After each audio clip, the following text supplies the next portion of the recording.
Welcome to the Clemson Dubcast, recording this on Monday, May 23rd.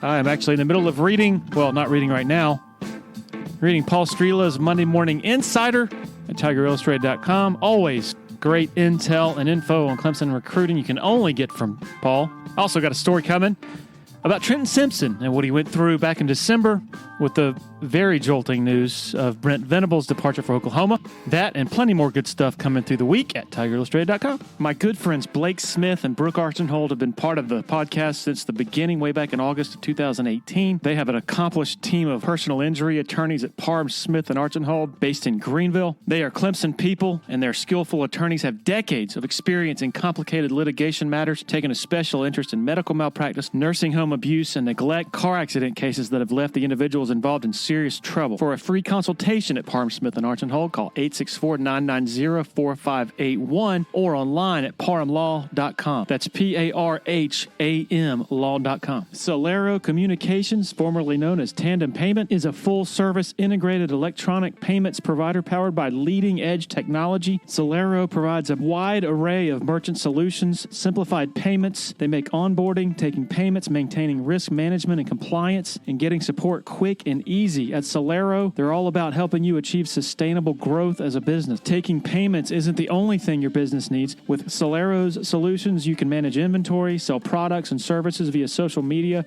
schedule staff, track sales, get reports, and much, much more. Find out more about Solero at solerocommerce.com. That's C-E-L-E-R-O commerce.com. Want to share a quick word about Founders Federal Credit Union? If you've been to a sporting event in Clemson, you've probably heard about Founders already. They are the official credit union partner of the Clemson Tigers. In addition to that, all Clemson faculty, staff, and students are eligible for membership as well as IPTAY members. Matt Gross is a proud Clemson alum and the vice president for the Clemson market for Founders Federal Credit Union. Matt's office is located beside the Walmart Neighborhood Market on Old Greenville Highway in Clemson. For more information, go to foundersfcu.com. Okay, to our conversation with Bobby Couch, the executive director of TigerImpact. After, 17 years working for Clemson and IPTAY, Bobby decided to leave to help with this new venture. A lot to wrap your arms around with all the NIL stuff. Bobby, really informative on that front. And we're going to start with some great stories of the old NTBA days playing basketball on campus at Clemson. Here we go. Enjoy. Okay, joined by Bobby Couch, a good friend of mine from a long way back. I mean, the real reason, Bobby, that I called you on here is to talk about the history of the NTBA. Yeah, exactly. Hey, if your audience could see the kind of basketball at times we were playing out there, you may lose half your audience. So, yeah, what a fun stretch we had playing back in the day. That was a lot of fun. I do want to talk about that some, if that's okay with you, because I think people are of course interested in something like that when it involves it's a behind the scenes opportunity for very high profile people, myself not included, meaning coaches and such, to play basketball and blow off some steam. And so I guess I'll start by my introduction came when a guy by the name of Chad Lampman worked in video and all that, I believe, was the commissioner of the NTBA. And then he left for Duke at some point, and then you took over as the commissioner. And by commissioner, it was the very important duty of organizing the games and sending out emails every day saying who's in and if there are enough people who are in to play, 5-on-5 or sometimes fewer, then it's game on. Yeah. And so can you maybe just give your sort of perspective on when you became included in it and how far back it went for you? Yeah. So, you have a lot of folks out, probably in your audience, that are part of these kind of noontime groups to get together, whether they're playing co-ed volleyball or basketball, whatever the case may be. So wherever I've been, whether I started out at the Greenville Hospital system in fundraising about 25 years ago. And I had a group I played with locally at lunchtime, and I went to Virginia Tech, and then came back down here. And then immediately, as soon as I got to Clemson, I was like, all right, I know they got a noontime group playing. So that was same as you. Got connected with Chad. He was the commissioner. Gave him my email address, and it was very simple, as you said. He just sent an email out at 9:00 in the morning or so, and he would simply say, "Who's in?" And as soon as you hit that magic number, it was game on! ! And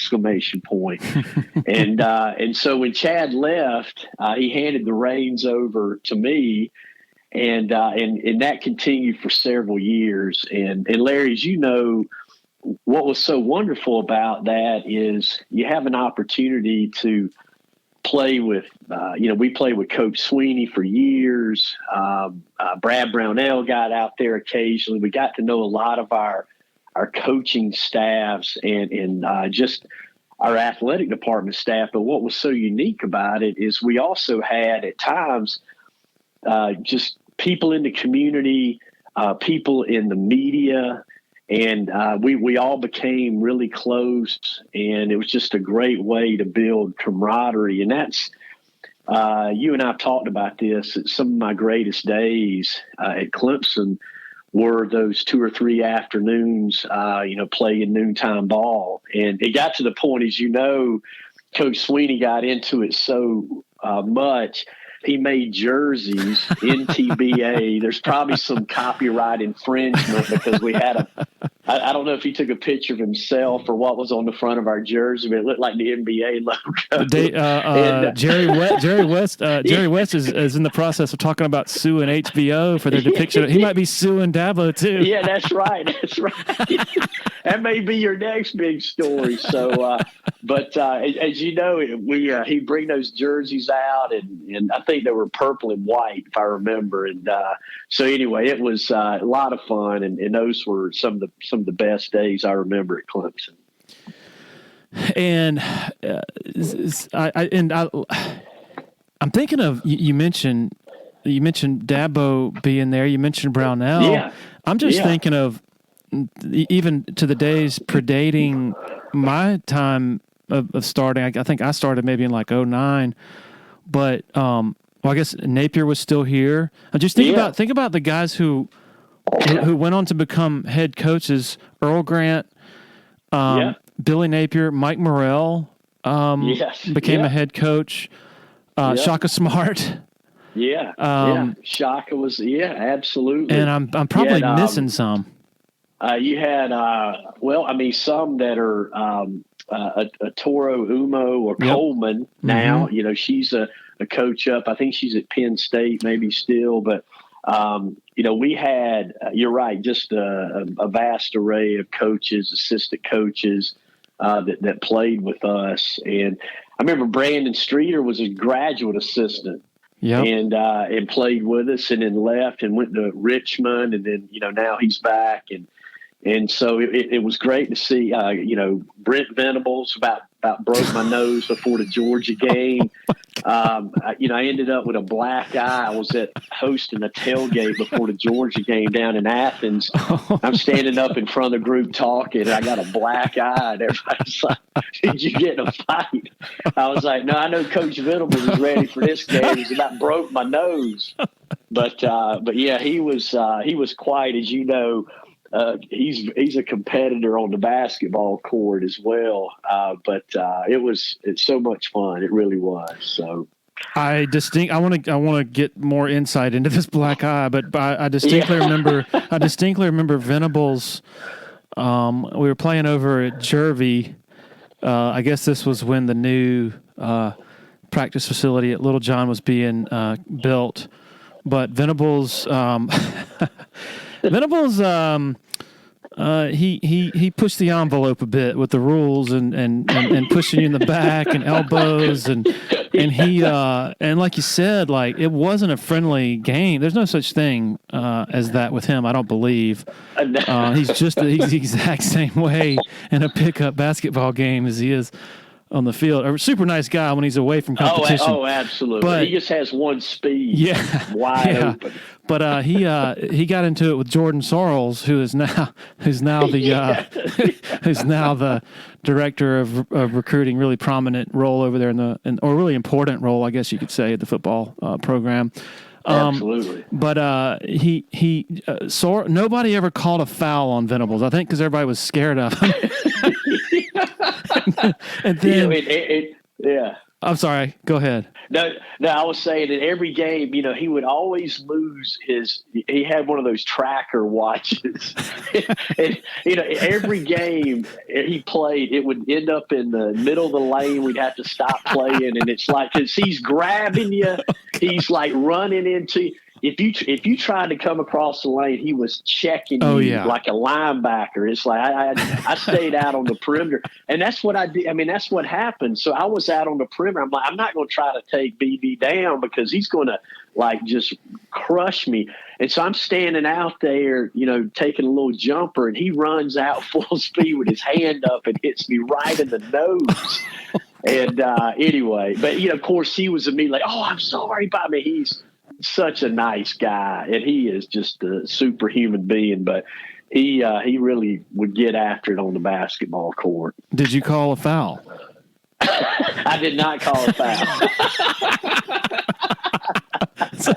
All right, well, that's a good segue into the Jordan Sorrells Venables confrontation because Sorrells he's a really good shooter, and I guess Venables was on him, and Sorrells takes one shot, and clearly Venables got his hand. Sorrells didn't call it, and it might have been a second time he didn't call it, and then finally, Sorrells takes another shot, and Venables slaps his elbow or something, and Sorrells like, all right, that's a foul. And Brent explodes and says, "No, it wasn't. You're a liar. All you ever do is lie." And I think he left. Oh no! Like 2 minutes later, Venables rolled his ankle. Yes, and stormed out of there. He was so upset. Yes. But I mean, it's just getting a window into his. The mind or the actions or the just the general sort of mindset of one of the world's most cutthroat competitors. It was fascinating. Yeah, and what I found so fascinating too is you remember the classic DeAndre McDaniel, Rashard Hall. Oh my gosh! Lockdown. I mean, two of the most incredible athletes. And at times they would it was like they were playing football, not basketball. I mean, just getting after it and just being so competitive. And like you said, I mean, there were times it just got really just physical and everything. But at the end of the game, it was kind of like, all right, we'll see you back over. We got a meeting at 2:00. We'll see. And it was just like, I mean, everything was just left on the court, and then everybody just went back to their corners, back to work. And, and then just over the years, just running into people, talking to people. I remember Earl Grant, I've connected with him a couple of times since then. And, every time I send him a text congratulating me, he immediately responds. And it's just all because of that time we spent, out on the court at lunchtime playing and really getting to know each other, so. Now, we've sat here breaking down Venables' game, or I guess his competitive nature. How would you describe Dabo's game and competitive nature? I think he's so popular, of course, that people have heard about his he's actually been sort of ridiculed publicly for his desire to chuck it and not pass it. So and not play much defense. I think he's even acknowledged this. But how would you describe his game and his competitiveness? Well, he's, as you know, you've been out there to see it. He's super competitive, but he is one of these that always has a smile on his face. He does it in the most likable fashion, but he is super competitive. And what he took the most glory in was when he always wanted to be in the day as the dynasty. And so it was like he win 5 games in a row. You were the dynasty, and he just took so much pride in that and just, winning and no matter what. And he was just one of the most competitive individuals. To your point, it gets in his hands, it's going up. You might as well go hit the glass because he is going to put it up. Now, he's ambidextrous, which a lot of people don't know. Yeah. And that was one of the difficulties in guarding him, is because he could shoot, dribble. He could take you off the dribble with either hand. And he was a tough guard. And the thing about when you're guarding him, as things went along, it was kind of like, this is the head football coach. The last thing I want to do is like take his legs out from under him or anything. But the thing about it is, you would start to get into it because he's so competitive. I mean, he and I, especially early on, because we came in about the same time. He was probably about a year before me. And that's where he and I met, when he was wide receivers coach. And, we had some great, one-on-one battles. And that's what he would do. If we didn't have enough people to show up, it was 1-on-1 or 2-on-2. He was not going to just show up and not do something competitively. So it's absolutely in his nature. Could you call a foul on him? That was another tough one that you would kind of look at him and I'd be like, hey, was that not a foul? And everybody running down the court, he's like, hey, you need to call it if it's a foul. That's great. It was interesting sort of situation for me as an outsider, who doesn't work for Clemson, doesn't work for Dabo. And on top of that, my job is to occasionally scrutinize the football team and decisions and things like that. And back in 2010, 11, 12, before they really took off as a football dynasty, there were some times where I had to be critical. And so when you show up, when you show up at noon, an hour before you publish a story, or the day after you publish a story saying, why did they do this? And it kind of, maybe there were some times where he wasn't too happy with me, and I could tell, when I'm like, go up to give him a 5 and he puts his hand down. But we got through some of that, but it was really cool that we were, that there was the, I guess the willingness to include, a few outsiders such as me. But I'm wondering, so is the NTBA no more? I guess it really got sort of the frequency of the games initially got sort of jostled by all the new construction and such, and then when they built the new the Swan practice pavilion facilities, it became harder for us to get in there, and now I guess they're building a self-contained indoor basketball court. They're just enclosing it over at the Reeves Center right now. Is that correct? Yes. So that's what they're doing. And they started, the football team started. It really, as you just mentioned, it became a facilities challenge with the annex, the Huckabee Annex, which is part of the old Little John. What was the perfect facility and for the NTBA. It wasn't for the basketball program, but it was for the NTBA. So when we redid Little John and we created the practice facility, of course we had to move. And at the time, what was great is there were a lot of administrators, and it was a lot of this same group that we just mentioned.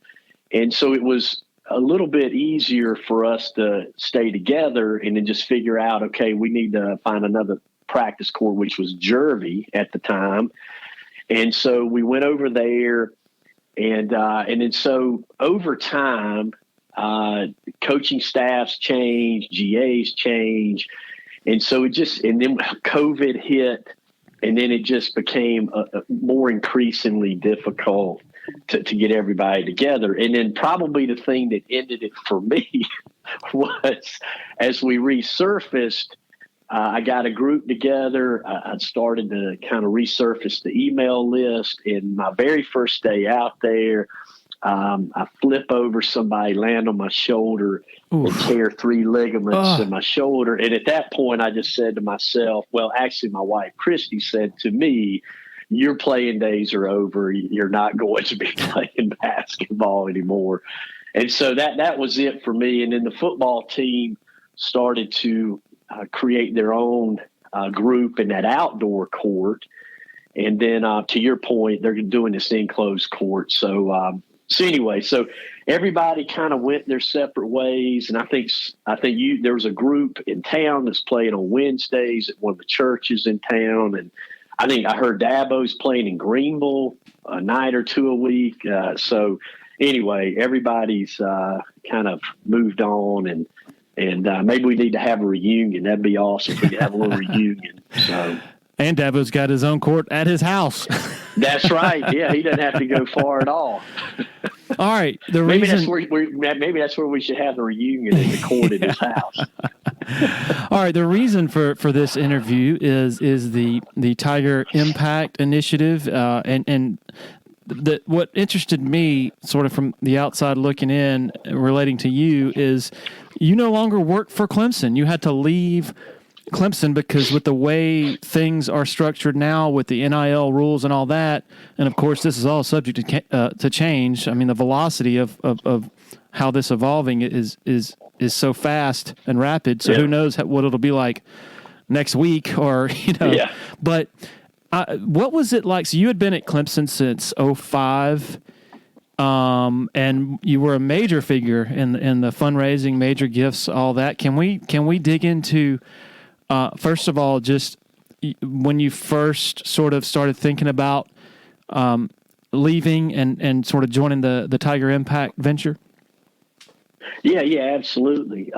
You mentioned the dating back to 2005, and this was when Terry Don Phillips was the athletic director. And at the time, we didn't have a major gifts program, and so I was hired by IPTAY to, and Terry Don and Bill DeAndre hired me to create a major gifts program. And so the very first year, it was me and Jeff Davis. We went out. We were trying to get the West Zone initiative off the ground, but we raised $127,000 in year one in the major gifts program. And then now IPTAY's clipping off about $20 to $25 million a year in major gifts, and so the whole culture changed over time. That was a time with facilities. We were behind, and we needed to get not only caught up, but when Dan Radakovich was hired, we were caught up, but then he took it to the next level in terms of building out what we have now. And so it's been a great 17-year run. I've loved every minute of it. This NTBA stuff we've talked about, that was a big part of just my Clemson experience, and that's something I'll cherish forever. But the interaction day to day with folks like you, all the donors, all the Clemson alumni and friends and family, it's just such a special place. And this NIL stuff started coming down the pipe, and last July, when it became enacted by the NCAA, it created another student athlete opportunity, and it was on the heels of all this transfer portal stuff that had started to not only incubate, but was really moving forward at full speed. And just all of us in athletics kind of left us scratching our heads. And then once you dug into it and started to understand, or best we could understand, the rules of engagement, what we realized is that as an IPTAY organization, we could not receive funding for NIL. And so we started to see a lot of these collectives develop organically out in the booster community, if you will, alumni community. And then we were like, well, we can't initiate anything, so let's just hope that we have a group out there that will help us develop something that really fits into the Clemson culture. And so Rich Davies, who's a former walk-on kicker at Clemson, Kendall Alley, Kevin Jimmis, former linebacker, Kendall Alley was a receiver. They all played around the same time. They began to develop this TigerImpact concept back last fall, and then in December began to have some discussions internally with Clemson to share with them that, hey, this is what they were thinking about doing. And because there are so many legalities and other things that are in place, there wasn't any direction that Clemson could give them, but we had to basically just trust them that they were going to develop something that was unique and very Clemson centric. And so probably around February or March, it became clear in terms of what that was and what that looked like. And then at that point is when they made some overtures to me to say, hey, listen, do you have anyone, Bobby, that you would recommend? You certainly would be the type of person we would love to come run this, because you've been a part of IPTAY and been part of the Clemson family for 17 years. And these are their words, not mine, is, who better to be in the position as the executive director than someone that understands the needs of the athletic department like you do, and how NIL is just another piece of that. And so to be able to balance that and not take away from what IPTAY is doing and what the needs in the athletic department are. So I really, probably over about a 2 or 3 week period of time, began to think about it.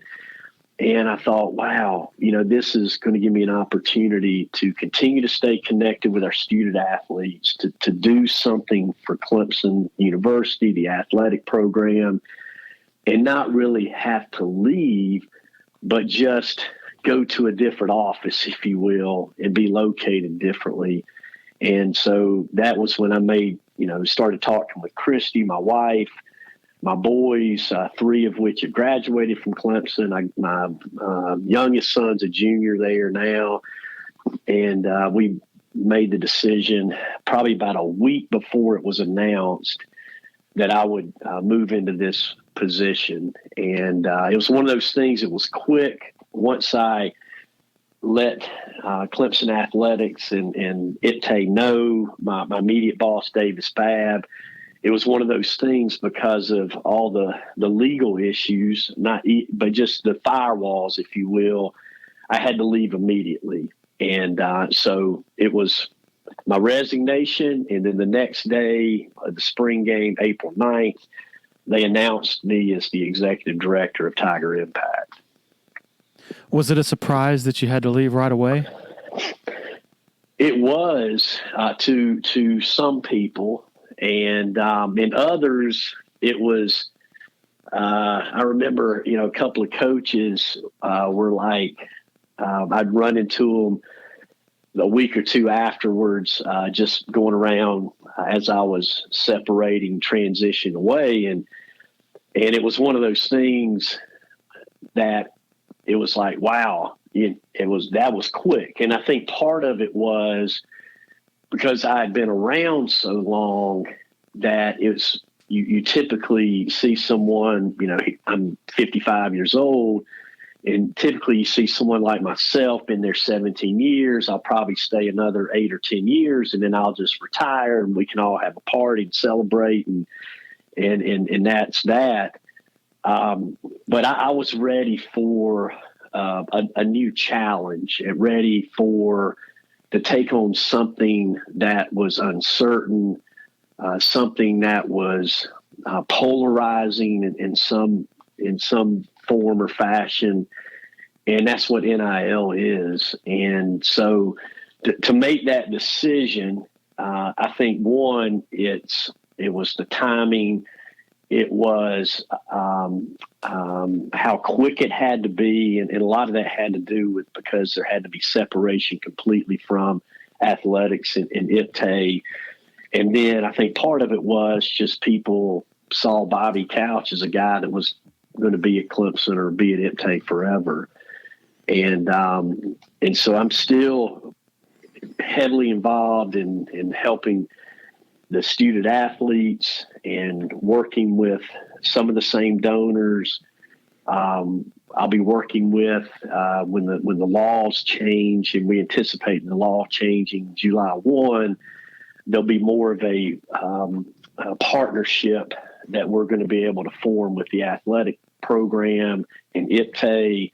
Right now, it's more arm's length, but I think that you'll see that changing moving forward, and it will appear to be a much more integrated, concerted effort. And this is what I could see coming down the pipe, but it was one of those things early on. It's leaving people with uncertainty, like, what's Bobby doing? Why is he leaving?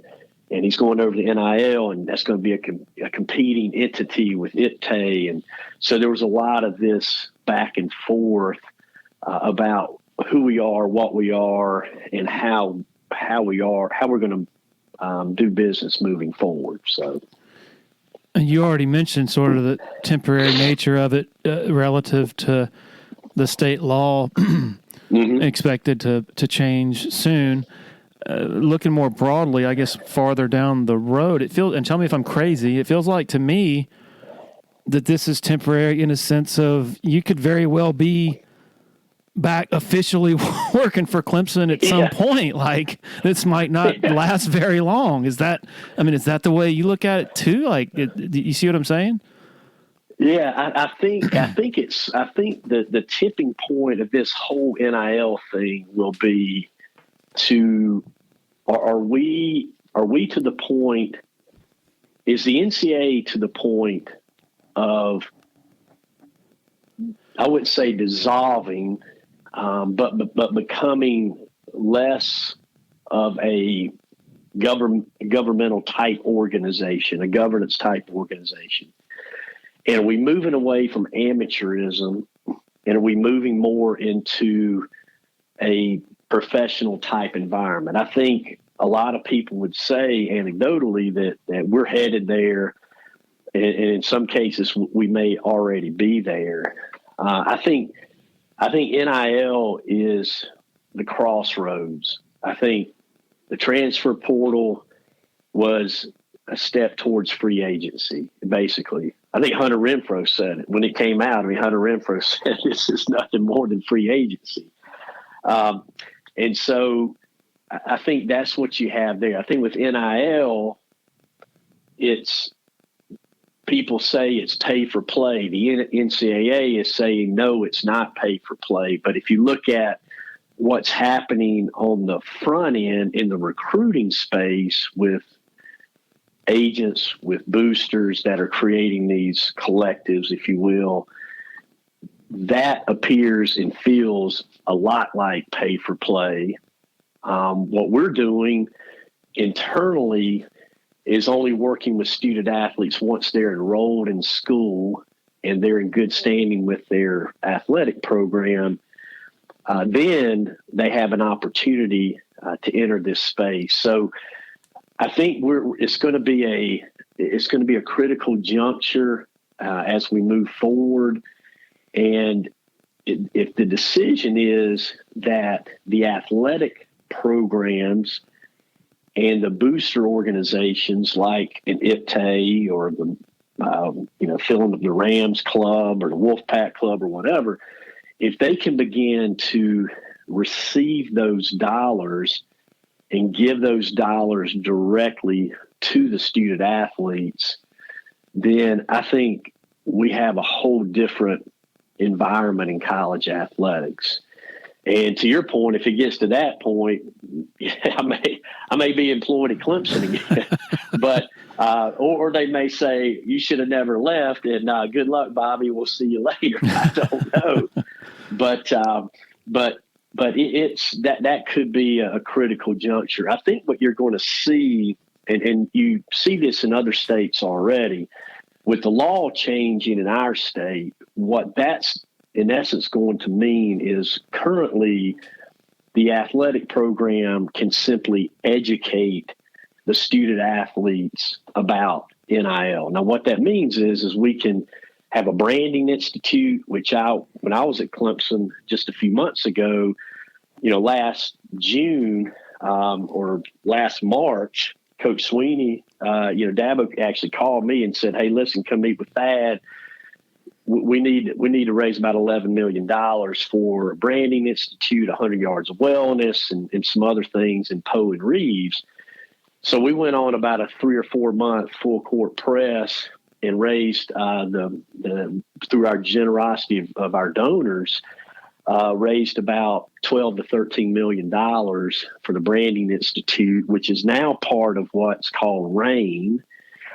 And you have Altius, who is a consultant internally. So the athletic program is positioned to really provide the resources and the education to our student athletes about name, image, and likeness, and how they can leverage it, and how they can really be, how they can benefit in the marketplace. What we are is a marketplace. We're not the marketplace. We're a marketplace, because there could be 2 or 3 others that come into this space as well. And I think that would be actually great for the student athletes. So if ours is tied to charity, there's one I'm hearing that's incubating right now that could be strictly a corporate type collective. I think that would be a good thing for our student athletes. So it would give them opportunities to package these NIL opportunities and have a chance while they're in school to earn even more money on their name, image, and likeness. So there's a lot of things going on, and it's complicated. But the way I like to describe things to people that are looking at this is we are an outside marketplace, and the athletic program is able to prepare our student athletes for that marketplace, but they are unable to run that marketplace. That is where the separation is. And even with the change in the law, the only difference in what we're doing now will be the fact that the athletic department and the major gift officers at IPTAY, many of which I've helped hire, they will be able to facilitate, in the new law, they'll actually be able to facilitate a conversation with a donor or with a student athlete to point them into the TigerImpact direction. Right now, that all has to happen by the student athlete themselves. So there's no facilitation that can happen. They just have to come into this marketplace on their own. So I keep seeing or reading people say, yeah, it's crazy now, but it'll settle down. We'll have to have some guardrails that'll be imposed, and it'll be, we'll get back to what we're used to. And Bobby, I can't see how what materializes, whatever materializes, is going to resemble what we're used to, mainly because whatever guardrails are imposed under the current sort of structure, you invite litigation. You're going to get whoever is going to get sued for collusion or whatever those guardrails are, is going to be taken to court, and the Supreme Court has kind of spoken loud and clear. Yeah. So the only, what I see is inevitable, and I'm not saying I agree with it. I mean, I'm kind of, a big part of me sort of mourns the loss of the old system, because I think there was so much good in it. But it feels what's inevitable to me is collective bargaining and then pay for play. Like you said, and you mentioned that earlier. I guess you see the same thing coming. Yeah. I mean, I think I do think that the leg that the attorney down in Miami, the Ruiz guy, that's struck these deals with women's basketball players, the men's basketball players down there. He is operating by the law as it stands today. And so whether I agree with it, any of us agree with that, that was where the NCAA missed putting the guardrails on this NIL stuff. So in hindsight, it should have been stipulated that all the NIL deals, if you will, contracts, could only exist once the student athlete was enrolled in the school that they chose to attend. The problem is that that is not how the law was written. So now you've opened up this door, this Pandora's box, and I'm with you. I don't think you can fix this without years of lawsuits and counter lawsuits. What you've opened up is a door of agency at the high school level. So you've got student athletes that are 16, 15, 16, 17 years old. They're signing with agents, and these agents are working these NIL deals before they ever decide which school they're going to go to. And then there's this, appearance of collusion between these agents and the universities that they're acting on behalf of. And that's what, now there's some personal issues I know with Nick Saban and Jimbo Fisher, but that's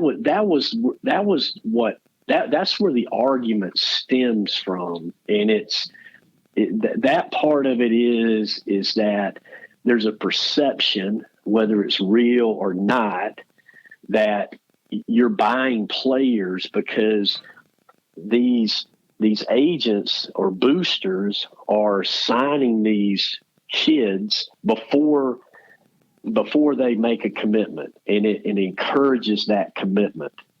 And so that's the space that's really disrupting what the NIL was intended to do. So that was not in the spirit of what NIL was about.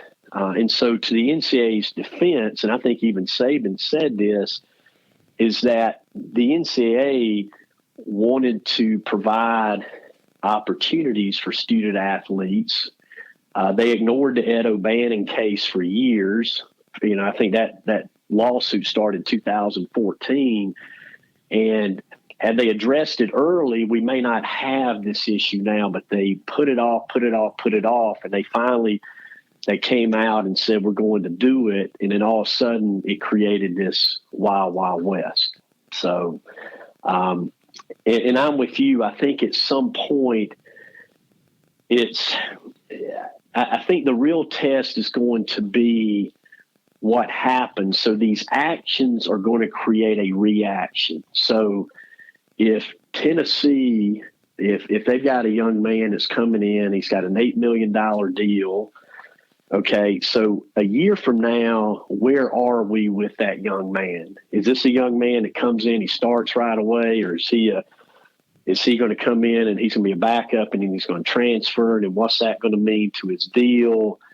So I think there's going to be some of these results that are going to correct or create a natural correction of what we're doing.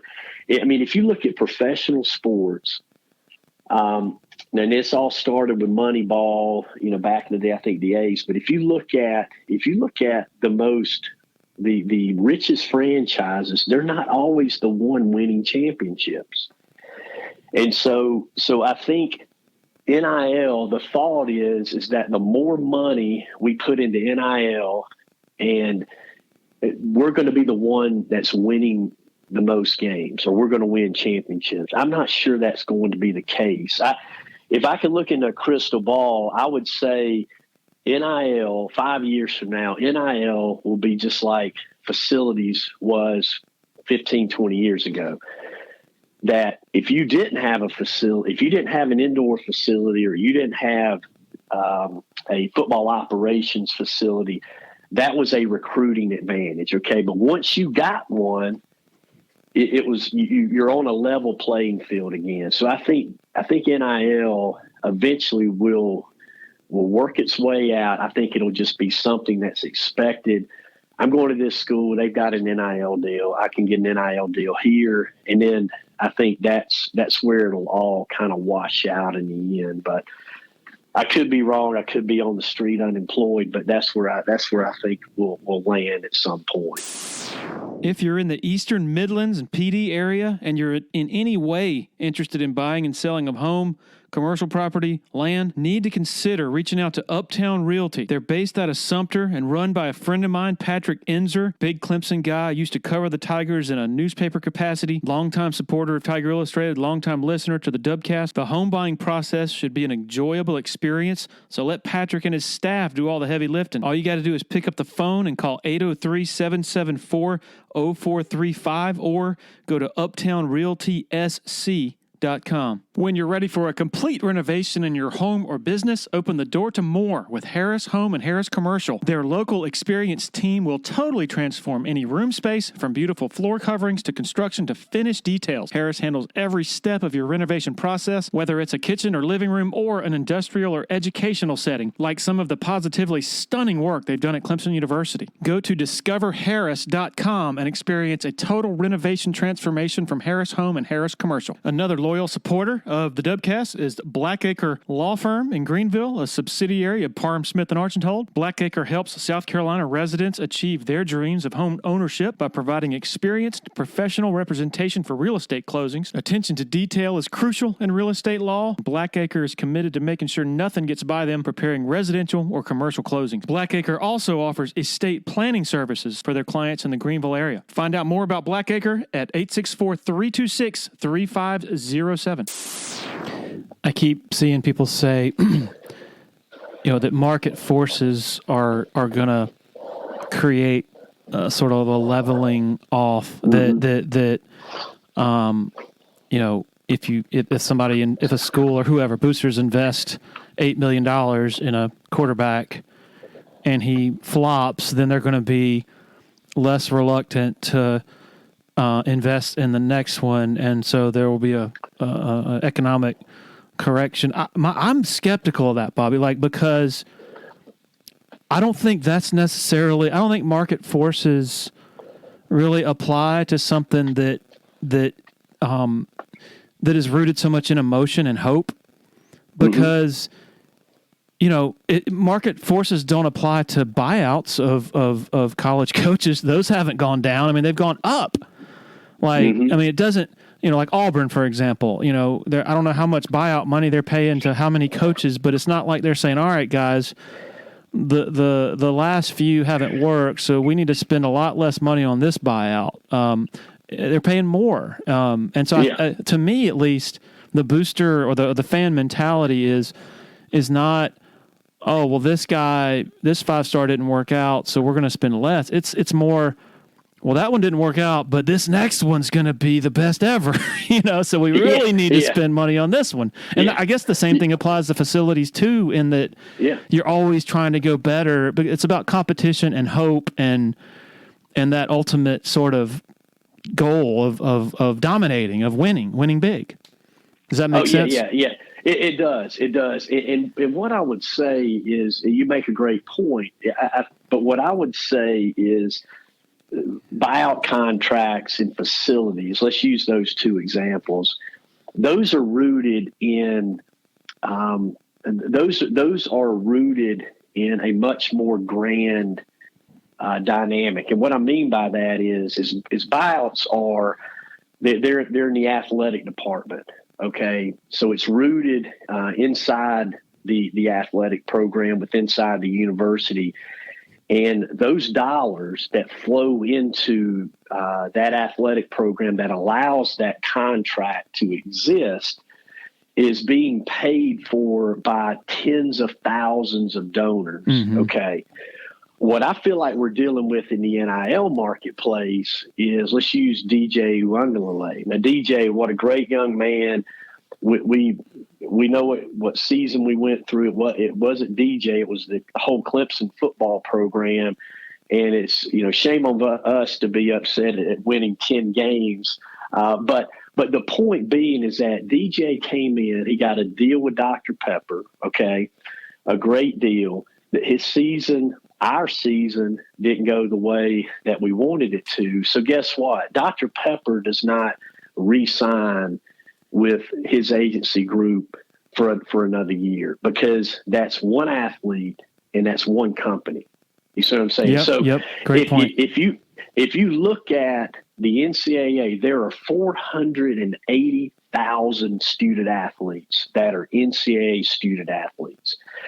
And what we're seeing, these deals, if you look at these deals that we see out in the marketplace, it is well less than 1% of the entire student athlete population. Now, our collective can serve 524 student athletes.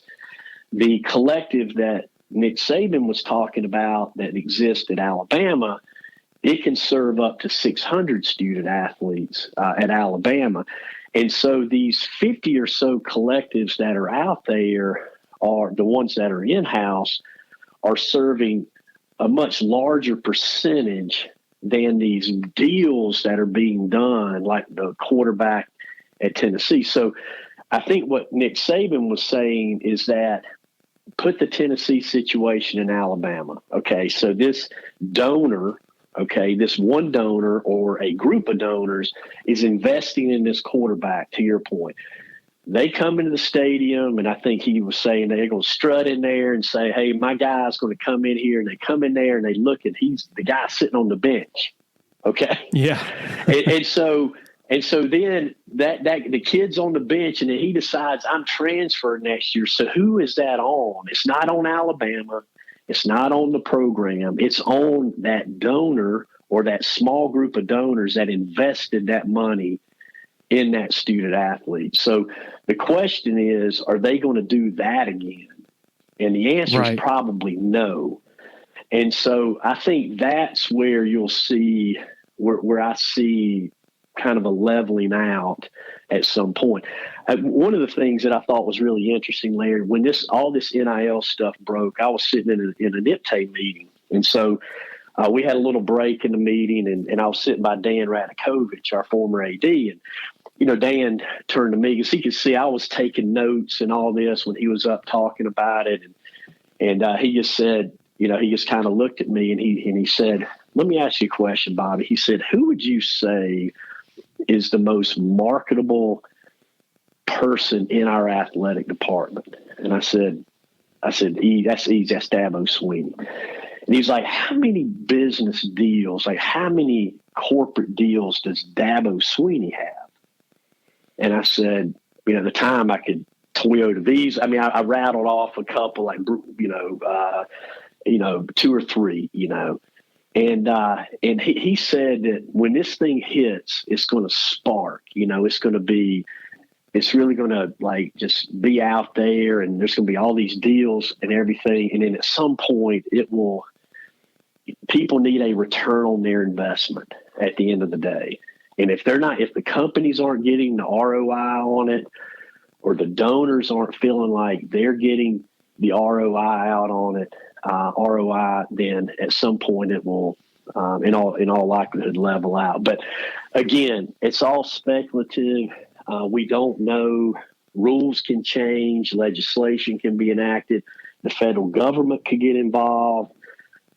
So it's just hard to say exactly where this thing's going to land. That's a great perspective. Do you have a feel, like a ballpark sort of, if you were to create a pie chart for the donors that you're in contact with, and that is many, of course, who are either I ain't interested in this crap. This is garbage. I heard that last week. I'm done with college football. Or B, you know what? I wish we were back the way things used to be, but we got to compete, and I'll do what is necessary. Or C, hey man, these kids deserve to get paid. I'm all in. Did you have a feel for that? Because anecdotally, it feels like there's the majority of folks, not just at Clemson, but elsewhere as well, big time college football supporters are just kind of turned off by it. Yes. I would say that I'll tell you 4 people that when we first huddled and talked that were turned off by it. Is me, Rich, Kendall, and Kevin. We talked about NIL, and the 4 of us played college sports, and we're looking at each other going, it's just NIL just doesn't feel right. It's kind of feeling like, hey, it's not a good thing. But at the end of the day, it's not going away. And so we got to figure out where we want to be and what we want to do for Clemson. And so I wasn't being facetious when I say I had a couple of conversations last week, and I called a couple of folks that I know. Well, I called one, and then I had this other person call me, and the person that called me, was almost like reading me the riot act for the first 5 minutes and getting on to me for leaving IPTAY, and I can't believe because NIL's a bunch of crap, and we don't need to be doing this and this and that and the other, and then. After, that 5 minutes, it took me probably another 10 minutes just to talk about NIL and where we are and why we're here. And then eventually getting into talking about what we're doing. And then people start to kind of neutralize. There are some people that have immediately gotten on board and just say, hey, listen, NIL's here to stay. We need to compete. We need to do something in that space. And so, hey, here you go. I'm gonna write you a check. I'm going to support you. So you have that group early on that they're early investors because they want Clemson to succeed and they want Clemson to be out front. And once they process it quickly and understand, hey, NIL is here to stay, so we got to get in the game. Oh, it's tied to charities. That's perfect. That fits in the Clemson culture.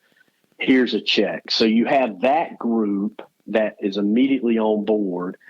Then you've got a larger group that I would say is skeptical. So they're kind of like, they wake up in the morning, they see Jimbo and Nick going at it. They see this $8 million deal at Tennessee, and it's clouding the picture that then they have to understand and be educated on what it is and how we need to get into the game, if you will. And then that's going to be a longer educational process. And then you're going to have this group that just completely is turned off by it. And you can't explain anything to them. They're going to be like, Bobby, good luck. I understand we got to do it, but I don't want to be a part of it. So I think you've got those 3, what I would say, constituent groups that make up this donor base, if you will.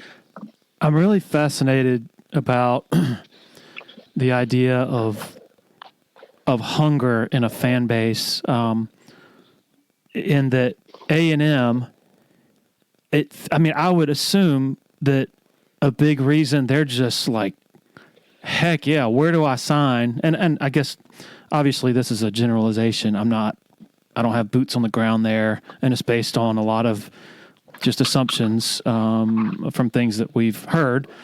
But they haven't won anything in forever. Yeah. And so do you think there's something to the Clemson fan base? Not that they don't want to win, not that they're not hungry, not that they don't want to stay in the elite class of college football, but I wonder if this came around in, say, 2013 or 14, back when it was like just the thought of one playoff appearance was enough to send the average Clemson fan into euphoria. If this came around, you would have maybe a somewhat different, not that your response is bad, but if your percentage of people who are turned off by it now is, I don't know, 30, 40%, would it be a lot less in part because of just the idea of winning big it would have been such a new thing back then? Does that make any sense? It does. It does. You're right. I think the timing has a lot to do with it.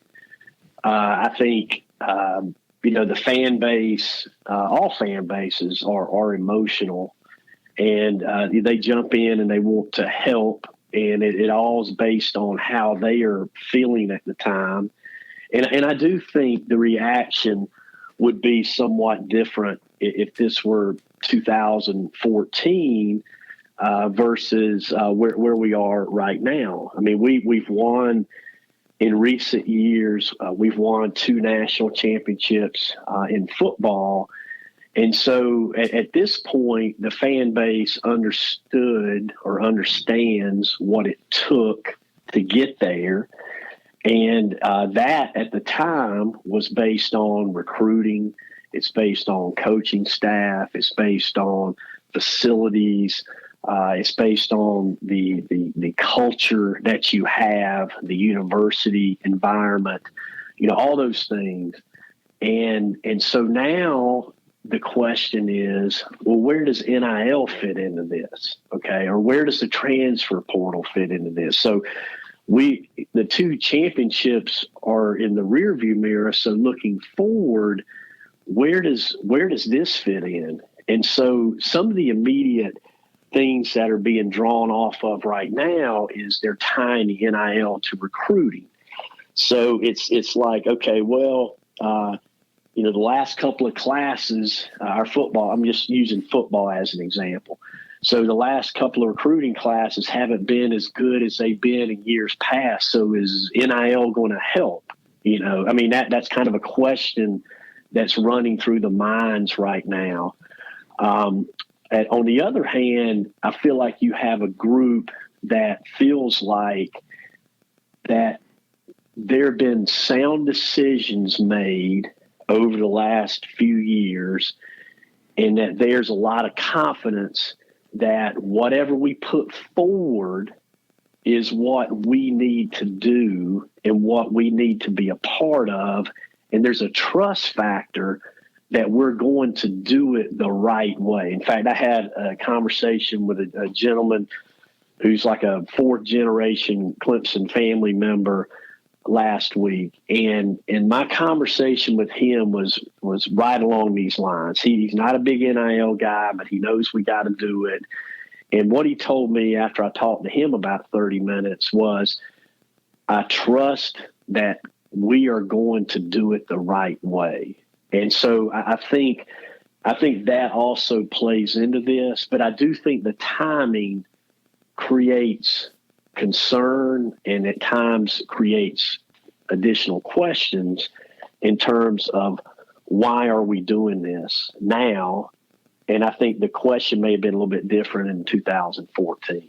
So right around the spring game when y'all had y'all's press conference to announce TigerImpact, I could not be there, unfortunately, because I was in Columbia at a track meet from one of my daughters. Yeah, that's right. Well, you were in the right place. Trust me. At that time, in speaking with some high-profile folks over at Clemson, it was, you know what, we're in a good spot because we just raised a lot of money within a short amount of time, and whatever misgivings we might have had, they've been sort of soothed. We feel like we can compete with anybody out there, and okay, maybe not the oil money of Texas and Texas A&M, but everybody else, we can go toe-to-toe with. We'll be fine. Well, I talked to the same person maybe 2 weeks ago, and it was, wow, man, this thing is moving so fast that, not that it was like a defeatist mindset or anything, but it was more like, now we got these agents calling saying, how much can you give me? And we're just not going to play that game when others are. What do you know? What the are the coaches? And I'm not just talking football. I'm talking basketball too, and maybe some others. But are the coaches just? Is it basically is the response? Well, we can tell you what will be available to you if and when you sign here, but we're not going to get into any. We're not going to send you we're not going to wire you $50,000 if you commit to us. Is that? What has been? What's your response to that as far as as the response to those types of communications, not with the player or even the player's parents, but an agent, which you sort of alluded to earlier. Yeah, it's a little bit of a dilemma in that there is there's this culture that's been created by this smaller group of agents, if you will, / boosters that are creating this this marketplace on the recruiting side. And so I think where you see it, when you have programs that are having to be competitive, much more competitive in the recruiting space to keep up and to get to the next level, which all coaches are, but you may not necessarily have that basis or that culture already created.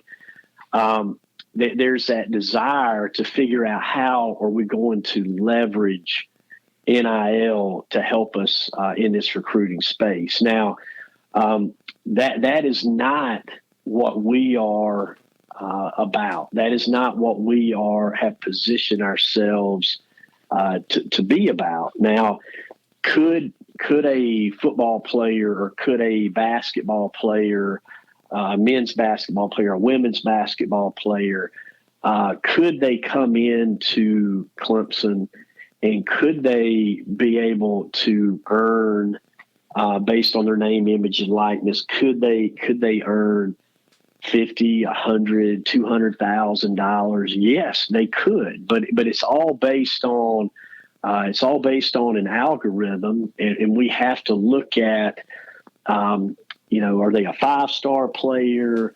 Do they have, what is their Instagram following? Are they a leader on their team? Are they a starter? Do they hold leadership positions within the school? Like, do they serve on different councils or they're in the accounting club or whatever the case may be? There's a lot of these factors that can help, build that number up. But having said that, that's something that can grow, that can be one thing as they enter Clemson, and it could be something twice that or much bigger than that, 2 or 3 years down the road. But it is not going to be, we're going to guarantee this when you get here. And that's not what this collective is about.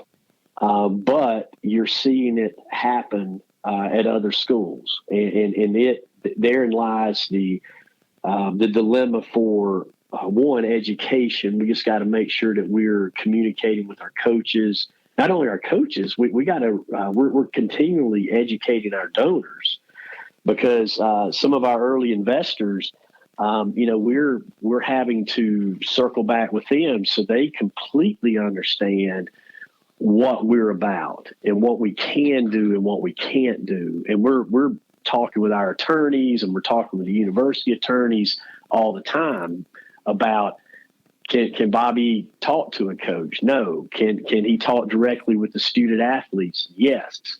Can he talk with an agent? No. I mean, so they're now that's what the rules are now. But then July 1, the answers to those questions, may be different. So it is going to be a dilemma. But what we're trying to do and what we're trying to position ourselves to do is our job, our mission is to impact the lives of our student athletes. So what we want to do through charitable work, and we want to impact those charities. So it's very simplistic. Our mission is not to go out and raise $20, $30, $40 million a year so we can pay these high dollar NIL deals. No, we want to give a rower and a starting quarterback an equal opportunity to earn money through NIL that can impact their lives, but more importantly, impact the lives of the charities that they're serving. And so that is that is, some people may say, well, that's kind of a narrow way of looking at it or a narrow way of thinking. But to us, this is what we as a collective want to do. And this is the marketplace we want to be in. And what we don't want to do is we don't want to get out into the wild, wild west and start trying to figure out a way to help strike these deals on the front end. So the current sort of arrangement, I think Dabo can easily reconcile with what he has said in the past about, these added benefits for players. But as we're talking about the future, and you and I both, I guess, agree that we're the momentum or we're headed on a path toward pay for play eventually. Dabo's years ago came out pretty strongly in saying, if we get to that, I'm just going to go do something else. Yeah. Do you think it's fair for me or anybody else to sit here and say, man, as this thing moves forward, as we're sort of envisioning what things could look like, and as it appears that we are headed toward that, is it fair to sit there and say, man, I wonder how much longer he's going to have the stomach for this? Yeah. Well, I think it's a great question. And what I could tell you is I echo his sentiments in that if this is the only space of NIL that I would even think about ever being a part of because of the complete tie to charity. I'm involved in this as much as for those charities as I am for the student athletes, because I think the combination of the two is incredible. But if we get to the point that you just described and that Dabo has talked about, where as an athletic department, we're able to, take all this money in and just pay it directly to the players, and we get into that true pay for play environment, I think you're going to see a lot of not only coaches, but I think you're going to see a lot of folks like myself leave college sports, because here's the thing about it. I could go 90 miles south or north to the Panthers and work for them, or I can go to Atlanta and work for the Falcons. But I chose to be in an amateur college athletic space for that reason, because it is amateurism. And I think we do continue to push that envelope. And at some point, the question becomes, does the NCAA just completely become non-existent, and then the colleges form their own kind of professional, or if you will, minor league system? And if it gets to that point, then I think everybody will have to look themselves in the mirror and say, do I want to stick around and try to help us through this? And that may be enough to keep some people in it. Or they just say, listen, this is not what I signed up for. And I think you've seen, and again, it's all speculation, but I think you've seen some coaches probably retire a few years earlier than that maybe they ever thought they would, just because of what's changing in this sport. And they're just ready to, they don't need the money. And so it's like, all right, I'm ready to just retire a little bit sooner. And I think we've seen that in our league, in the last year or so. So I get the whole, hey, you're paid $8 or $10 million. Okay, your job's a little harder. Okay, you have to work a little harder for the money. I get that, but I'm left with, I feel sorry for a lot of these coaches, because their jobs even before were really difficult. I mean, their calendar, you get 2 weeks off a year basically, but at least in the previous arrangement, when you sign a recruiting class, it's done. You don't have to keep recruiting those guys. But now you're recruiting your roster in addition to the high schoolers. Yeah, and what is a letter of intent? What does it mean anymore? Right. I took a class on it at Clemson when I was getting my master's in athletic leadership. And, we were going through all these, the legalities of signing a letter of intent and has to be faxed. Because I was like, why is it faxed? Well, because it's an official document. It's a legal document. And it's like, well, is there anything binding anymore? Right. And so I think that, that's one of the things that the NCAA could or should address. I heard somebody on the radio the other day. I thought it was a great idea. It's never going to happen. But what would be great is when you sign that letter of intent to come to a school, you should have to be there for 3 years. Okay. Now, if there's some hardship or if there's some special circumstance where you need to transfer, let's fully define what those are. Okay. But other than that, you have to be there for 3 years. And after 3 years, you can, if you want to transfer, if you want to go somewhere else, that's fine. But, that has really, and then people always, this is the argument I've never understood is, people talk about, the coaches and all the money that Dabo Swinney's making. Well, you know what, he had to put, what he had to do to get to this point in his career. It wasn't be a good football player at 17 years old and be able to make millions of dollars. This guy's in his 50s and he's put a lot of time, blood, sweat, and tears to get to this point in his career. It's about you reap what you sow.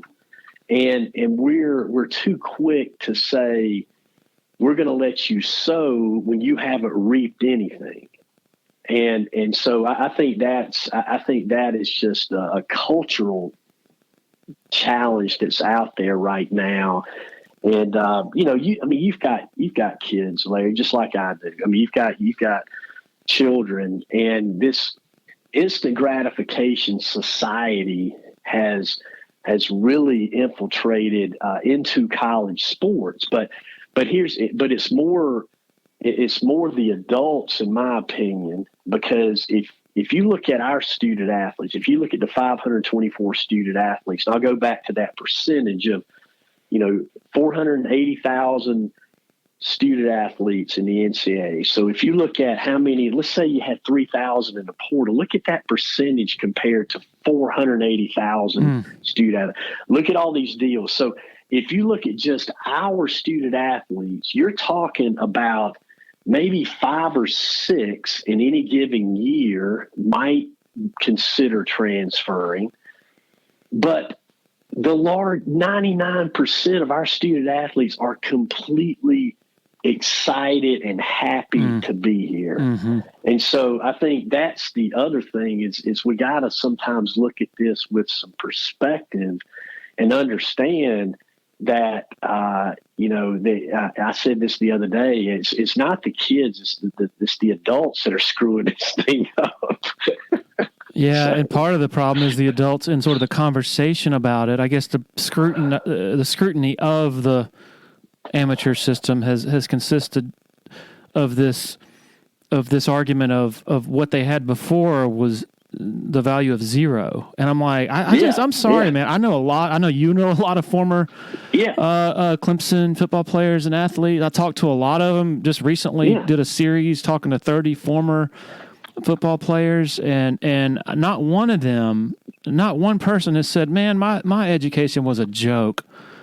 Like the majority of them savor that and are thankful for it, that they got that degree and the things that come from it, and the value of there is a monetary value, not just on what you don't pay for in terms of the education, that money right then, but what it is 20 years later, right? So, yeah, that's what I really mourn is we're going to have a lot fewer graduates, and that's gonna have some pretty bad effects, I think, on negative effects on a lot of these kids' lives later on. I agree. I certainly agree. Bobby, you've been very generous with your time. This has been awesome. Yeah. Is there any part of your message or the initiative that we haven't covered? I know a lot of this conversation has been steered by my curiosities, so I just want to give you the opportunity, if we haven't covered anything, to give you the floor.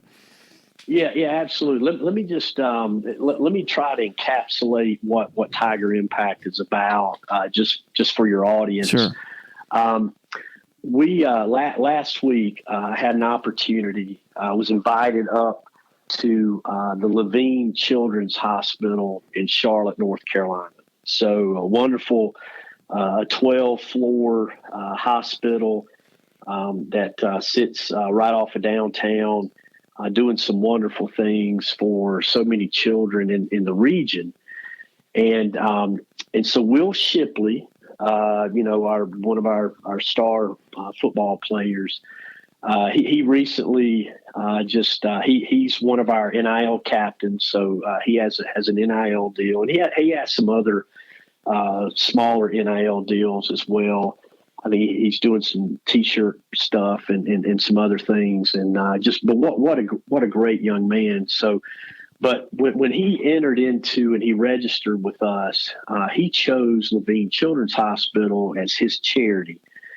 And so basically how the contract reads is Will has to he'll on social media, he'll do an announcement of the charity he's chosen, and also that he's part of TigerImpact. Then he has to do 2 media posts. He has to do a couple of appearances over the course of a year. So a couple of social media posts each month, and then a couple of appearances. So his first appearance was last week.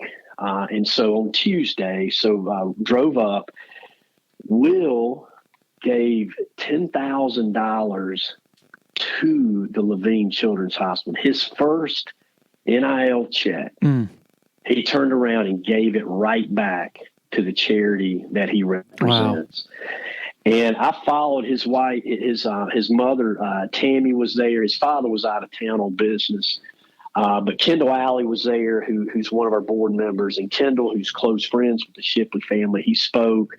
So it was about a 10-minute ceremony in the lobby. And then Dr. Herman, who is the chief medical director, who actually came down for our announcement April 9th to stand by Will, Dr. Herman took Will and his mother Tammy and myself, took us on a tour of the hospital. And Will stopped in probably about 10 or 12 rooms. There was one young man who was getting discharged, had been in the rehab part of the hospital, had been there for 7 months. He was getting discharged. And the therapist, occupational therapist, was standing outside with me when Will was in the room. And she told me that Will actually came there during Christmas time to visit the kids on his own. So had already been involved with this charity. And she remembered meeting him and the impact that he had then at that time. So the next thing I know, the occupational therapist and Will, this young man, they're doing a TikTok video. And this young man's posting it on his TikTok or whatever. I don't know how all that stuff works. But the point is to see the impact that he was having at that moment in time. And then Dr. Herman turned to me, and these are his quote. This is his quote, not mine.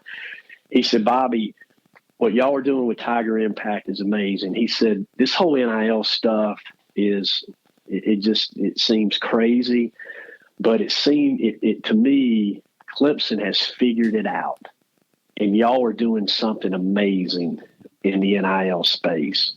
And then at that time, he's just pointing to Will and just saying, "Look at the impact he's having on these kids in our hospital."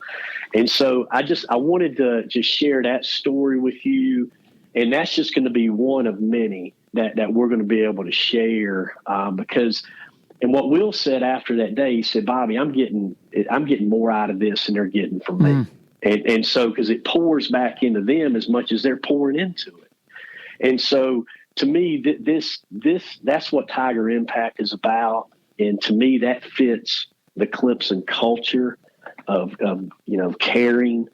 And anyway, I just wanted to share that with you, and just to get a little taste of of what it is that we do and the special student athletes that we have the opportunity to work with every day. So, yeah, and I think there's marketability in that in recruiting. I don't know if I don't know if you're going to be able to have a number one class. I'm just saying that there are people like Shipley. There are people, Cade Klubnik. His mom told me in December, she says, we don't care about this NIL stuff. I mean, of course, they're well off enough. Yeah. A lot of people aren't. But she said Cade wanted to go somewhere where he was going to grow as not just a player, but as a man, and that holistic part. I think that's marketable as well. And Clemson's culture certainly accentuates that. It sounds like you have a pretty good, you've done a pretty good survey of all the other collectives out there. Is the charitable component of Clemson's, is it unique? Are there others who are doing the same thing, just in what you've seen? Yeah, there are a handful of collectives out there that are strictly tied to either the charity piece, like Indiana has a collective that is very similar to ours. Ohio State has a component of theirs that's tied to charity work as well. There are other collectives out there that are forming right now. Iowa State, Cornell, Cal Berkeley. We've spoken with all three of those schools. They love our model, and that's really it's in all likelihood going to be the way that they're going to go. So I think you're going to start to see other schools that really like this charitable approach. I think it also has to fit in the culture of the school as well. And so anyway, you're going to see more of them. And, what I love about is when you go and visit a lot of schools, and I know you have, and I have over the years, some of these student athletes are just amazing people. I don't care. I mean, we have a lot at Clemson, but there's a lot of amazing student athletes around this country. And when you go into these schools and you see who they are and what they do and the time that they're giving back to the community, we have a lot to celebrate in that regard. So if we can share what we're doing and we can help other schools create something similar to what we're doing, then I hope just more power to them. I hope that happens, and I hope you start to see a lot of these types of collectives, strike up around the country. Are there any donors out there that have said to you, what are we doing with this charity thing? This is a dog eat dog world. We gotta be cutthroat. We gotta play the game that these others, we should be, basically just raising money to pay these players. Are there any, have there been any who have that sentiment? I haven't spoken any yet, but I'm sure that there are some out there that have that feeling. And like I said, I think that they're, again, there's, a year or two from now, you and I can chat again, and I may be able to rattle off 3 or 4 other collectives that are part of the Clemson family. It's just, this is what we've chosen to be a part of. And so I would just have to graciously share with that individual that, perhaps there's an opportunity out there to be able to fulfill what that person wants to fulfill, but it's not going to be through TigerImpact. So, Bobby, I'm sure you have better things to do, more important people to talk to than me. So, no, man, this has been awesome. I've really enjoyed it. Thanks for allowing me to reminisce earlier on all the NTBA stuff. So now I'm fired up. We've got to we're going to have a reunion game, maybe a reunion weekend or something, but because it may take a couple of days to recover after that first couple of games. I don't know if I can run up and down a court now. You and I are both walkers now. Yeah, exactly. Hey, we're power walkers. That's right. Exactly. Well, thank you so much, Bobby. This has been a great conversation, enlightening and entertaining as well for me. Well, Larry, thanks for having me. I really do appreciate it. And always great to connect and enjoy your daughters and their I know they're doing wonderful things in the cross country world. So just wish them all the best in that, in school and in life. So thanks for the very kind words, man. And I will do. All right. Yep. Got to brag a little bit on the two daughters, 9th grader, state champion in the 3,200 meter run for Daniel High School. The 7th grader, varsity, qualified for the state championships, ran in the 1,600, ran her personal best time, and finished 11th. So, an incredibly euphoric weekend for this father here. Thanks to Bobby Couch for joining us. Thanks to our sponsors for their very loyal and long-standing support. And most of all, thanks to all of you for hitting that play button. Appreciate it. Cheers.